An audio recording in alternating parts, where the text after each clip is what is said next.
A leader recently told me that their team was suffering from low morale. A few people on staff accused them of playing favorites, not directly to their face, of course, but it was showing up in the side conversations behind closed doors. You could see it in the body language, or you could hear jokes that weren't really jokes. Must be nice to be in the inner circle. I guess the rules are different depending on who you are, or so and so can get away with anything. The leader was frustrated because, from their perspective, they weren't playing favorites.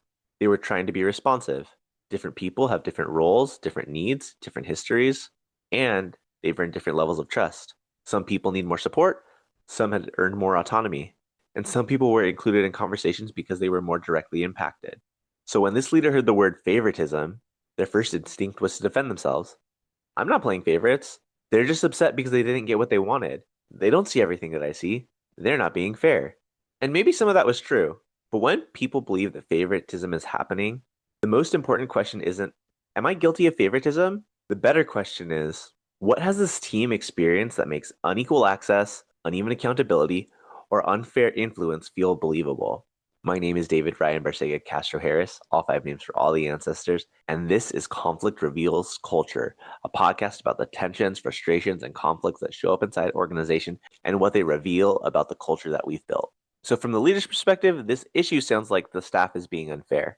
They're assuming the worst, taking decisions personally, and confusing differentiated support with unequal treatment. The leader might start wondering, are people jealous? Are they upset because they didn't get what they wanted? Do they understand that leadership decisions require context that they just might not have? Do they really expect everything to be exactly the same for everyone? And yeah, those questions are valid. Of course, different people need different types of support. Different roles require different access to information. Different levels of responsibility may come with different levels of decision-making authority. But the hard part is that people don't often know your internal reasoning. They just see behavior. They notice who gets information early, who gets invited into conversations, who gets grace, who gets corrected, who gets protected, who gets believed, and who gets held accountable.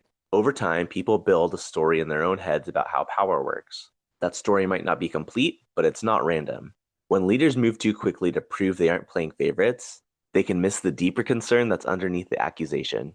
The deeper problem isn't favoritism in a simple sense. It's not about like. This is usually a trust problem. More specifically, people don't trust that power is being exercised fairly. This conflict might be revealing that decision-making is unclear, access to leadership is informal, or that accountability depends too much on personality, closeness, or comfort. It might be revealing that official processes aren't always followed, and that influence lies in relationship capital rather than in somebody's role. Imagine a small team at a mission-driven organization. Orgs like this say they value collaboration, transparency, equity, and shared leadership. But one staff member, let's call her Maya, has worked closely with the director for years. She's competent, relational, and deeply committed to the work.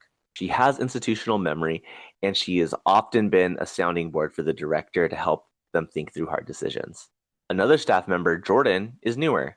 They ask direct questions in meetings, sometimes with a sharp tone, often because they're exposing gaps in planning. The timing might not be great, but the questions are legitimate. Over time, team members notice that Maya's concerns are treated as wisdom, while Jordan's concerns are treated as negativity.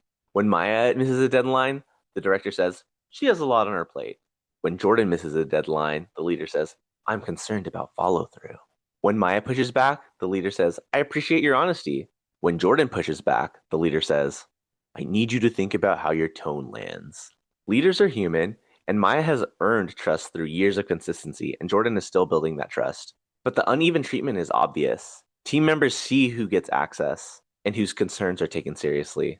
They see whose mistakes get context and whose mistakes become evidence. They see who gets to be complicated and who gets treated like a problem.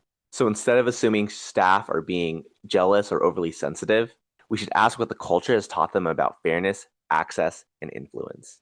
If those standards aren't named, if those decision-making structures aren't clear, if feedback norms are inconsistent, people will build their own explanations. A restorative lens shifts the question. Instead of asking, how do I convince people that I'm not playing favorites? We shift to curiosity about what people need in order to trust that power is being used with care.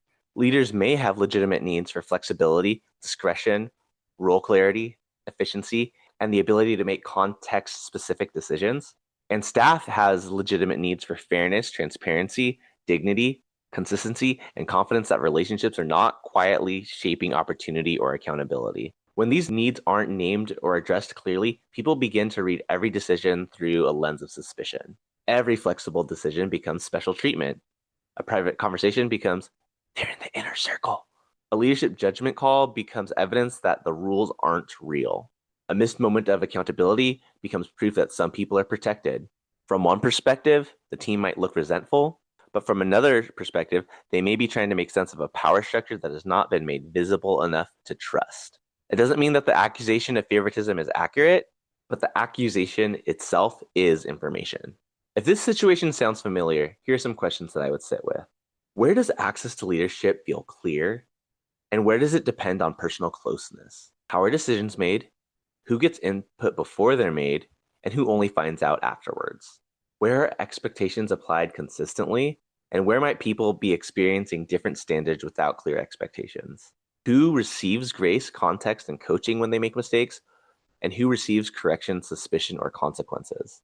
Are there peoples whose voices carry more weight than their formal role would suggest? Are there people who are carrying roles with responsibility but not authority? And maybe the most important question, what experiences might lead someone to believe that access to power is unequal? Next time you hear people saying that a leader is playing favorites, pause before you dismiss it as jealousy, sensitivity, or staff drama. This moment of conflict is a gift. It might be showing you that people don't understand decision-making processes. It might be showing you that accountability feels inconsistent. It might be showing you the ways that personal access to leadership has become a form of informal power. Or it may be showing you that people are watching closely and see the gaps between stated values and lived experiences, because conflict reveals culture. If this reflection brought a person, team, or organization to mind, send this to them. Subscribe wherever you listen to podcasts or on Substack to get it straight to your inbox. If you're leading a team where conflict, mistrust, accountability challenges, or unresolved tension are affecting culture, you can learn more about my work at amplifyrj.com.